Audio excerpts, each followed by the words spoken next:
అంబటి రాంబాబు గారు ఏం మాటలు మాట్లాడారండి? గౌరవ ముఖ్యమంత్రి గారు తల్లిని అవమానించాడు, అవునా కాదా? నేను స్ట్రైట్ గా మాట్లాడుతున్నా. వాళ్ళని వదిలిపెడతామా? అధ్యక్ష, మా సొంత కార్యకర్త భారతిరెడ్డి గారి గురించి మాట్లాడితే ఇమ్మీడియట్ గా మేము యాక్షన్ తీసుకున్నాం. జైలుకి వెళ్ళాడు అధ్యక్ష, రిమాండ్ మేము పంపించాం అధ్యక్ష. అది మాకు ఉన్న చిత్తశుద్ధి. ఒక మహిళ గురించి ఎవరైనా మాడితే మేము ఎమోషనల్ అవుతాం.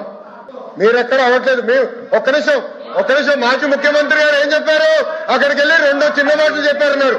మీకు తెలియపోతే మీరు బయటకు వెళ్ళొచ్చు. ఆయన ఏమన్నారు? 2 చిన్న మాటలు చెప్పారంట. ఒక తల్లిని అవమానం చేస్తారు, 2 చిన్న మాటలు ఉంటాయి మీకు? చిన్న మాటలు ఉంటాయి మీకు? సొంత తల్లి చెల్లిని గౌరవిస్తాం, మీకు అలవాటు లేకపోవచ్చు. మాకుంది, బాధ్యత మా పైన ఉంది.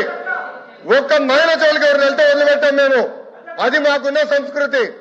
అంతేగాని మీరు సమర్థించి ఎవరో క్షమాపణ అడిగారని, బాస్ ఒక తల్లి జోలికి వెళ్తే ఎవరిని వదిలిపెట్టాం. Take it from us. ఎవరిని వదిలిపెట్టే ప్రసక్తే ఉండదు మా దగ్గర.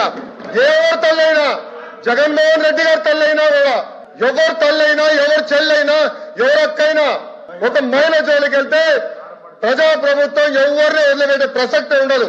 అది మా గౌరవ ముఖ్యమంత్రి గారు చెప్పారు, గౌరవ ఉప ముఖ్యమంత్రి గారు చెప్పారు. మేము ఎవరిని వదిలిపెట్టాం. ముందు మీరు చూస్తారు కదా. అది